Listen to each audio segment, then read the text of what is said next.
នៅក្រោមសមុទ្រដ៏សែនស្ងប់ស្ងាត់មានកូនត្រីមួយរស់នៅដោយភាពសាមញ្ញនិងស្ងៀមស្ងាត់រាល់ថ្ងៃ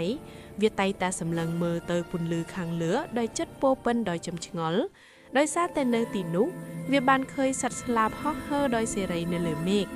ចាប់ពីពេលនោះមកសុបិនមួយបានកាត់ឡើងក្នុងចិត្តកូនត្រីគឺសុបិននៃការហោះហើរគ្រប់ពេលវាព្យាយាមលោតឡើងខ្ពស់ប៉ុន្តែរាល់លើកវាក៏ធ្លាក់ចូលមកសមុទ្រវិញមានពេលខ្លះវាមានអារម្មណ៍ថាសុបិនរបស់វាហាក់ដូចជាមិនអាចទៅរួចទេប៉ុន្តែសត្វស្លាបមិនដែលបាននិយាយអ្វីទេវាតែងតែបង្ហាញភាពជឿជាក់ក្នុងការហោះហើររបស់វាប៉ុន្តែនៅពេលនោះត្រីតូចបានយល់ថាមិនចាំបាច់ហោះដូចអ្នកដទៃទេព្រោះការហែលទឹករបស់វាคล้ายជាការហោះហើរនៅក្នុងពិភពរបស់វាផ្ទាល់ចំណែកសត្វស្លាបក៏មិនអាចហែលទឹកដូចវាបានដែរកូនត្រីក៏រស់នៅយ៉ាងសប្បាយរីករាយព្រោះមេឃនិងសមុទ្រខុសគ្នាប៉ុន្តែសុបិនអាចរស់នៅបានគ្រប់ទីកន្លែង